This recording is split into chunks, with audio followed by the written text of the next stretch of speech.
तो दोस्तों 5 सितंबर को एक नया आईपीओ ओपन होने जा रहा है तमिलनाडु मर्केंटाइल बैंक और इसकी dates, price band, market lot वगैरह डिसाइड हो गए हैं।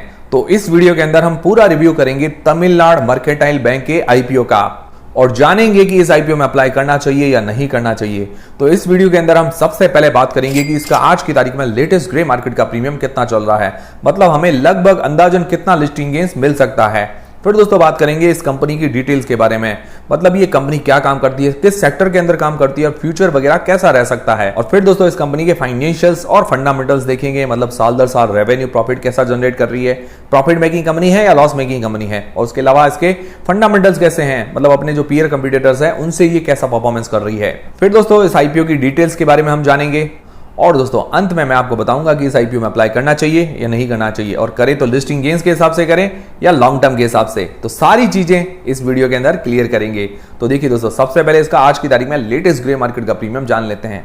तो अभी देखिए दोस्तों, इसका प्राइस बैंड, मार्केट लॉट अभी ही डिसाइड हुआ है और इसका जो लेटेस्ट ग्रे मार्केट का प्रीमियम 50 रुपए पर शेयर बता रहा है, मतलब 50 रुपए पर शेयर है, मतलब 28 शेयर का ये लॉट है। 50 × 28 करते हैं तो लगभग 1400 रुपए जैसा हमें एक लॉट पर आज की तारीख में फायदा बता रहा है। अगर परसेंटेज वाइज देखते हैं तो 10% से कम का ग्रे मार्केट का प्रीमियम है आज की तारीख में। पर देखिए दोस्तों, आज ही इसके प्राइस बैंड और मार्केट लॉट डिसाइड हुए हैं, तो 1-2 दिन लगेंगे इसकी जो एक्चुअल डिमांड क्या है, एक्चुअल इसका ग्रे मार्केट का प्रीमियम निकलने में 1-2 दिन लगेंगे। तो 1-2 दिन बाद हमें इसकी एक्चुअल डिमांड और एक्चुअल ग्रे मार्केट का प्रीमियम पता चल जाएगा।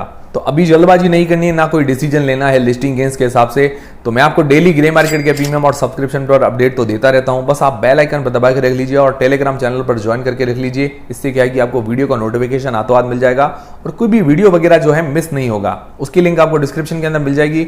और दोस्तों आप आईपीओ अलॉटमेंट के चांसेस बढ़ाना चाहते हैं, क्योंकि अब लगातार नए नए आईपीओ आ रहे हैं, कोई एकदम धमाकेदार आईपीओ आ जाता है, तब क्या है कि हम घर के सभी फैमिली मेंबर के डीमेट अकाउंट से अप्लाई करते हैं तो अलॉटमेंट के चांसेस बढ़ते हैं। तो अगर अलॉटमेंट के चांसेस बढ़ाने हैं तो आप डीमेट अकाउंट खुलवा के रख लीजिए, जिनके पास भी नहीं है तो उसकी भी लिंक आपको डिस्क्रिप्शन के अंदर मिल जाएगी। बिल्कुल फ्री में डीमेट अकाउंट खुल रहा है। अब दोस्तों जानते हैं इस कंपनी की डिटेल्स के बारे में, मतलब ये कंपनी काम क्या करती है। तो देखिए दोस्तों, नाम से ही क्लियर है, तमिलनाडु मर्केंटाइल बैंक, और ये one of the oldest private sector bank है इंडिया के अंदर। वन ऑफ द ओल्डेस्ट मतलब ये करीबन 100 साल से भी ऊपर हो चुके हैं इस बैंक को। तो ये इनकॉर्पोरेट हुई थी 1921 के अंदर, और पहले इस बैंक का नाम था नादर बैंक, फिर उसके बाद इसका नाम चेंज करके रख दिया तमिलनाडु मर्केंटाइल बैंक। तो 100 साल से भी ऊपर हो चुके हैं इस बैंक को, तो ये काफी ट्रस्टेबल बैंक है। तो ये बैंक सेक्टर की कंपनी है, तो ये फाइनेंशियल और बैंकिंग सर्विस वगैरह प्रोवाइड करवाती है। ठीक है, ये चीज क्लियर है। अब थोड़ी इसकी स्पेशलिटी वगैरह भी जान लेते हैं। तो देखिए दोस्तों, अगर इसके कस्टमर्स की बात करें तो इसके अंदर रिटेल कस्टमर्स, मतलब जो आम लोग होते हैं वो कस्टमर्स, उसके अलावा एमएसएमईज क्या होता है, माइक्रो स्मॉल मीडियम इंटरप्राइजेज, मतलब जो छोटे छोटे बिजनेस होते हैं वो भी इसके कस्टमर्स हैं। फिर एग्रीकल्चर कस्टमर्स हैं, तो ये इसके कुछ मुख्य कस्टमर्स हैं। और इसके टोटल कस्टमर्स की बात करें तो 50 लाख से ऊपर के इसके टोटल कस्टमर्स हैं, और इसके अंदर 70% जो कस्टमर है 5 साल से पुराने हैं, मतलब जो बैंक अकाउंट खुलवाए हुए 5 साल से ज्यादा हो गए हैं। तो मतलब ये चीज है कि ट्रस्ट इसके अंदर है और पुराने कस्टमर्स ज्यादा है, तो ये इसके लिए बहुत अच्छी बात है।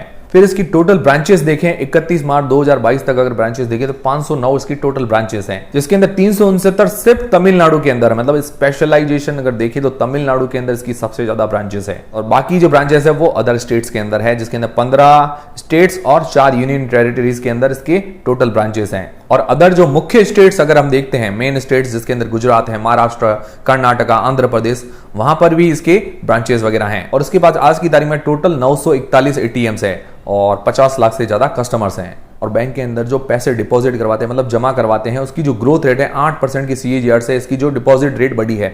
और बाकी अदर बैंक से कंपेयर करें तो 6.4% की CAGR से अदर बैंक के अंदर डिपॉजिट वगैरह की ग्रोथ है। तो ये अच्छी बात है कि बाकी बैंक से इसका परफॉर्मेंस थोड़ा अच्छा है। फिर अगर इसका कस्टमर बेस देखें तो 2019 से लेकर 2021 तक इसने 5.38% की CAGR से इसके कस्टमर बेस जो है बढ़ा है।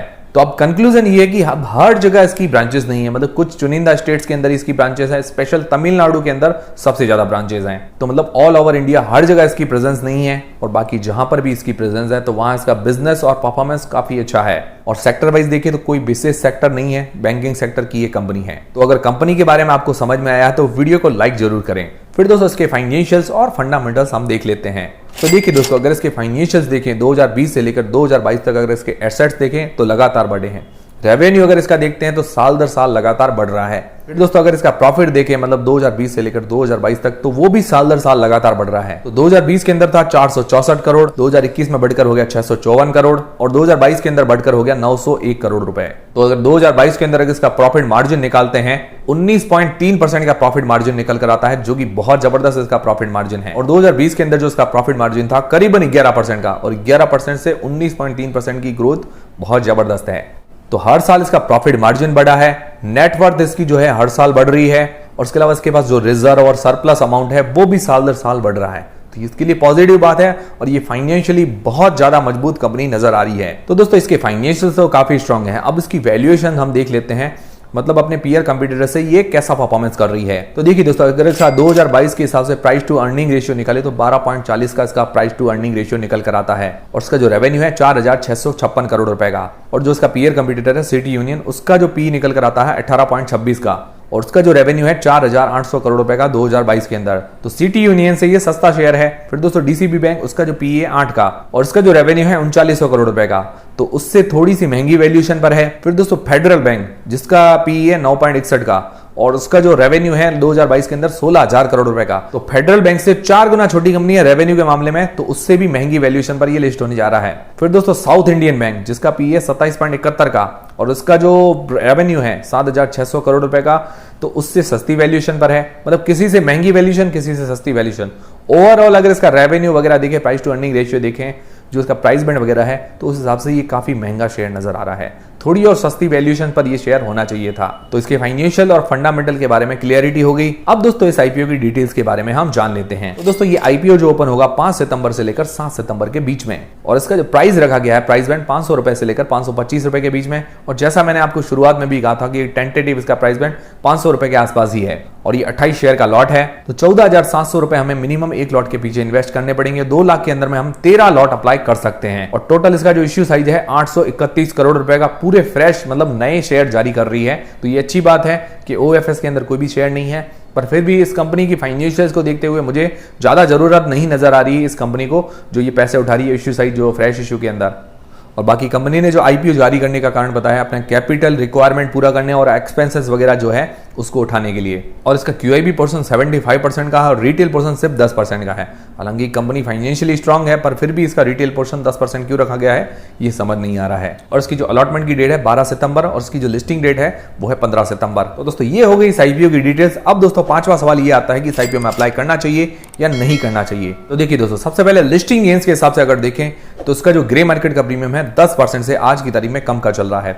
1-2 दिन लगेगी, इसकी डिमांड वगैरह एक्चुअल हमें पता चल जाएगी। तो इसकी एक्चुअल डिमांड वगैरह देख के उसके बाद हमें अप्लाई करना है, और स्पेशली इसका 1 से 2 दिन के अंदर इसका सब्सक्रिप्शन और ग्रे मार्केट का प्रीमियम देख के अप्लाई करना सबसे सही रहेगा। और मैं आपको डेली ग्रे मार्केट के प्रीमियम और सब्सक्रिप्शन पर अपडेट देता रहता हूं, तो आप हमारे चैनल से जुड़े रहें। फिर दोस्तों बात करते हैं लॉन्ग टर्म के हिसाब से इस आईपीओ में अप्लाई करना चाहिए नहीं करना चाहिए। तो देखिए दोस्तों, इसके नेगेटिव पॉइंट्स जान लेते हैं और पॉजिटिव पॉइंट्स भी जान लेते हैं। सबसे पहले इसके नेगेटिव पॉइंट्स जानते हैं। तो देखिए दोस्तों, पहली बात तो ये कि बैंकिंग सेक्टर की कंपनी कोई विशेष और यूनिक सेक्टर नहीं है जिसकी डिमांड फ्यूचर के अंदर बहुत जबरदस्त रहे।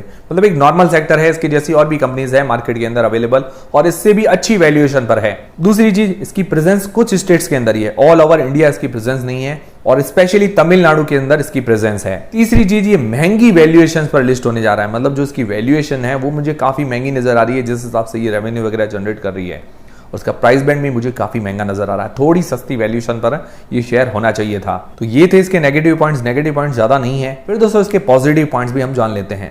तो देखिए, इसका कस्टमर बेस बहुत ही बढ़िया है। 50 लाख से ऊपर के कस्टमर्स है इसके पास आज की तारीख में, और 70% से ऊपर के कस्टमर जो है पुराने हैं, मतलब 5 साल से ज्यादा हो गए हैं उनके अकाउंट खुलवाए हुए। और इसकी डिपॉजिट ग्रोथ, कस्टमर ग्रोथ जो है काफी अच्छी है बाकी बैंक से अगर कंपेयर करते हैं तो। फिर इसके फाइनेंशियल्स काफी शानदार हैं। तो ये हो गए इसके पॉजिटिव पॉइंट। तो मैंने आपको नेगेटिव और पॉजिटिव पॉइंट दोनों ही बता दिए। ओवरऑल ये इस कंपनी को देखें तो ओवरऑल ये कंपनी जो है काफी बढ़िया नजर आ रही है। कुछ ही स्टेट्स के अंदर है, पर इसका कुछ ही स्टेट्स के अंदर परफॉर्मेंस और बिजनेस काफी बढ़िया है। पर अगर ये सस्ती वैल्यूएशन पर अवेलेबल होता, मतलब इसका जो प्राइस बैंड है थोड़ा सा कम होता, मतलब अभी 500 रुपए है, तो उससे मुझे लगता है आधी वैल्यूएशन पर ये शेयर हमें मिलना चाहिए, तब जाके आराम से इस आईपीओ में अप्लाई कर सकते थे लॉन्ग टर्म के लिए। पर फिर भी ठीक है, इतना भी महंगा नहीं है। और पर्सनली अगर मैंने अप्लाई किया तो मैं लॉन्ग टर्म के हिसाब से तो इसके अंदर अप्लाई नहीं करूंगा। अगर करूंगा, डिमांड होगी इसकी लिस्टिंग गेन्स के हिसाब से ही मैं इस आईपीओ में अप्लाई करूंगा। अगर ग्रे मार्केट का प्रीमियम वगैरह अच्छा हुआ और इसका डिमांड वगैरह देखूंगा, उसके बाद ही अप्लाई करूंगा। और बाकी आप क्या करने वाले हैं मुझे कमेंट करके जरूर बताइएगा। ये वीडियो देखने के बाद मुझे उम्मीद है कि आपकी क्लियरिटी जरूर हो गई होगी इस आईपीओ को लेकर। और दोस्तों अलॉटमेंट के चांसेस वगैरह अगर आप बढ़ाना चाहते हैं, अब आईपीओ लगातार आ रहे हैं, तो फ्री में डीमेट अकाउंट बनाने की लिंक आपको डिस्क्रिप्शन के अंदर मिल जाएगी और टेलीग्राम चैनल की भी लिंक आपको डिस्क्रिप्शन के अंदर मिल जाएगी। तो उम्मीद करता हूं हमारा वीडियो, हमारी जानकारी आपको काफी पसंद आई होगी। अगर हमारा वीडियो, हमारी जानकारी आपको पसंद आई है तो वीडियो को लाइक जरूर करें और दोस्तों चैनल को सब्सक्राइब कर लें। मिलते हैं दोस्तों नेक्स्ट वीडियोस के